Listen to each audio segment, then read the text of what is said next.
kingdom of heaven is like this. Once there was a man who went out early in the morning to hire some men to work in his vineyard. He agreed to pay them the regular wage, a silver coin a day, and sent them to work in his vineyard. He went out again to the marketplace at 9 o'clock and saw some men standing there doing nothing. So he told them, "You also go and work in the vineyard, and I will pay you a fair wage." So they went. Then at 12 o'clock and again at 3 o'clock, he did the same thing. It was nearly 5 o'clock when he went to the marketplace and saw some other men still standing there. "Why are you wasting the whole day here doing nothing?" He asked them. "No one hired us." They answered, "Well then, you go and work in the vineyard," he told them. When evening came, the owner told his foreman, called the workers and paid them their wages, starting with those who were hard last and ending with those who were hard first. The men who had began to work at 5 o'clock were paid a silver coin each. So when the men who were the first to be hired came to be paid, they thought they would get more, but they too were given a silver coin each. They took their money and started grumbling against the employer. These men who were hard last worked only 1 hour.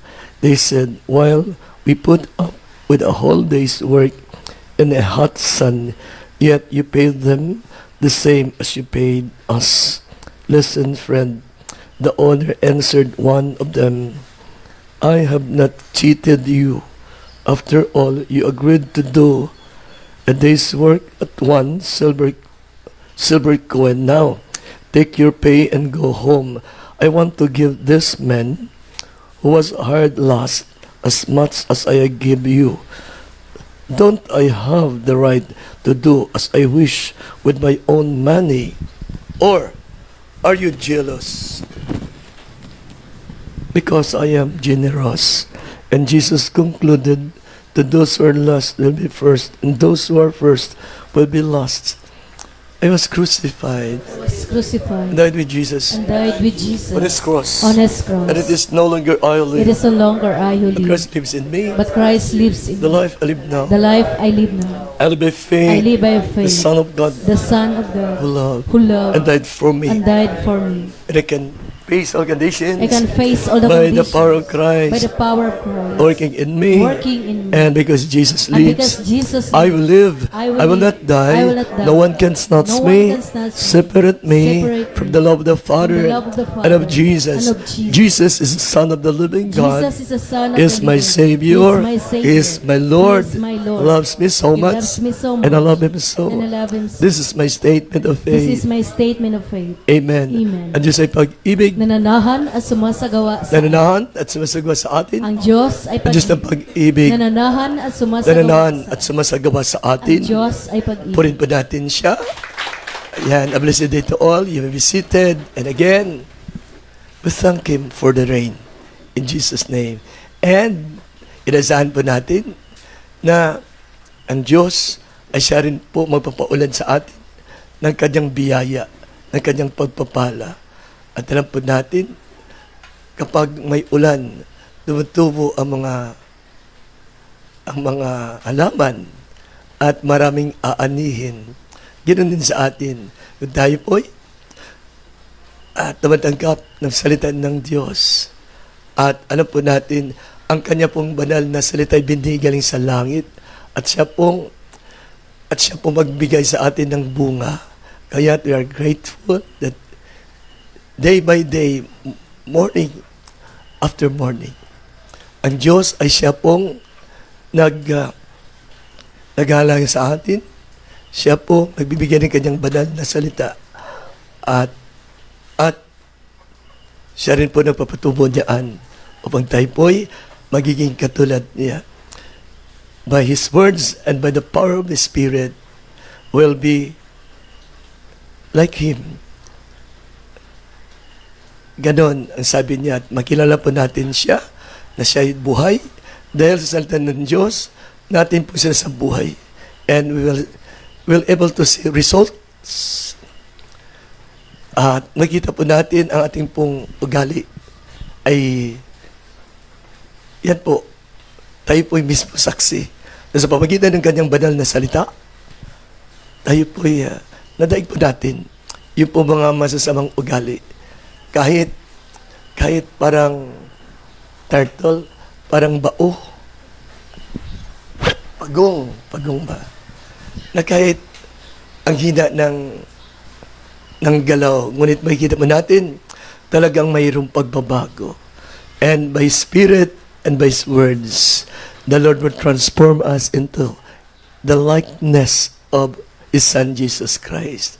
Every day, the Lord takes good care of all of us by giving us His foods, the bread from heaven. In Jesus' name, amen.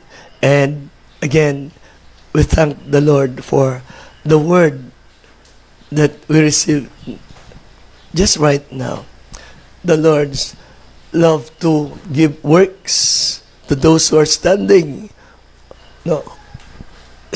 without walang ginagawa sa buong magdamag kung di tumayo. Dahil sabi nila, wala pang tumawag sa amin. No one hired us to work. Sabi ng Panginoon, magtrabaho kayo. Yan ang sabi niya rito. Sabi niya, kung gayon, pumaroon kayo at gumawa sa aking ubasan. Pinapakita po sa atin ng Panginoon, sa lahat pong walang ginagawa, the vineyard of the Lord is open for those na walang ginagawa. Amen. At naghihintay ng kamatayan. In Jesus' name, the kingdom of God is open for you to work with His vineyard. At, alam po natin, na sila po'y, ang lahat ng mga gagaway ay binigyan ng Diyos ng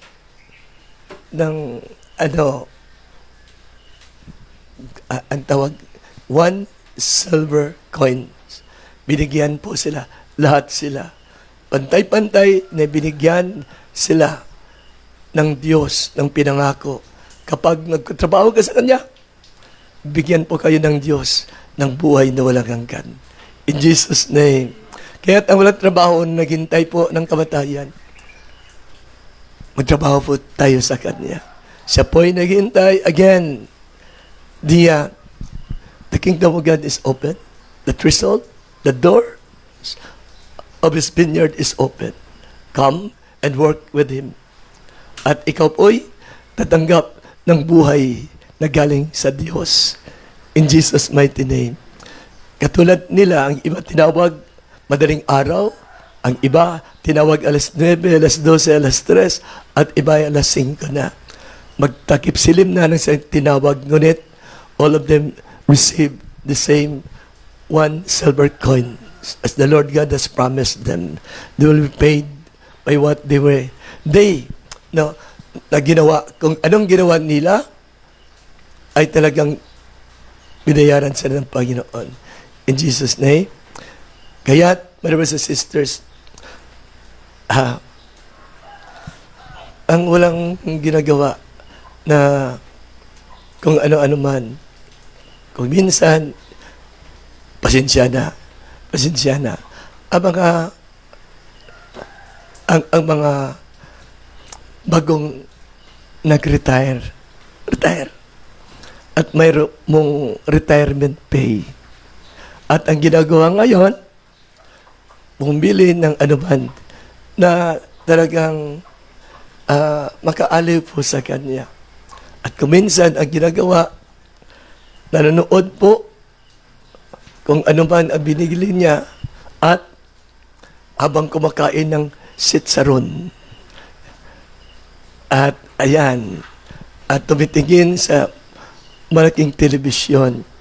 Ganon lang araw-araw ang ginagawa. Hindi po yan totoong buhay. Dahil isang araw, lisanin po natin itong mundo. Amen. Ang buhay po ay talagang dito sa mundo ay talagang mapapawi po tayo rito. We are all passers-by. We are all strangers. Maya-maya wala na po tayo rito. Kaya ang buhay, ang totoong buhay ay nasa kay Jesus. Hindi na sa bahay ka lang at kung anong para sa inyong komportable. No? Ganun lang ang ginagawa mo na kagustuhan mo lang. Ngunit again, maya-maya wala po tayo rito. The Lord is now inviting us by His words. Ang walang trabaho, magtrabaho sa kanyang bakuran, no? Sa kanyang vineyard, pumunta ng simbahan o pumunta sa Diyos Gugma community, join that group so that you will able to know the very purpose of your calling in Jesus' name. At katulad po ng mga tinawag ng Panginoon, ayan po ang sabi ng kasulatan, we will receive rewards. Amen. We'll receive pay from God. At ang kanya pong bayad sa atin ay buhay na walang hanggan. In Jesus' name. Kaya, magpasaya na kayo ngayon. No? Dahil hindi po natin alam kung kailan po natin lisanin ang mundong ito. Magpasaya na kayo. Hindi bukas, hindi mamaya, kundi ngayon. Magpasaya kayo. Tanggapin nyo ito pong salita ng Diyos. Ang walang trabaho ay magtrabaho na sa kanyang pong pastulan, sa kanyang vineyard. In Jesus' name, can we stand please? Dear Lord, we thank you for your words and we pray that you will continue to bless us at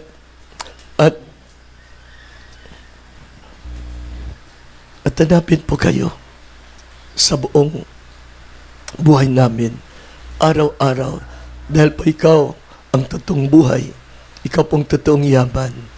Patawarin niyo po ang lahat naming kasalanan at bigyan niyo po kami ng mga grasya, the fruits and the gifts of your Spirit for us to do your will, to do your works. In Jesus' name. And we pray, O Lord, that you will bless all brothers and sisters, excuse me, na sila po nagpasaya, na sila po magtatrabaho sa inyo. Sa pagpatawad nyo, papagalingin nyo po sila. Bigyan nyo po sila ng lakas ng loob. At magagandang at mabubuting pangangatawan. Palakasin nyo po sila. At sa pagpatawad nyo, ibigay nyo sa kanila yung pong kagalakan ng inyong espiritu. Maraming salamat po, Panginoon. And please continue, Lord Jesus Christ, to teach us and give us knowledge and understanding about your calling to us and about your kingdom. All this we claim in Jesus' name.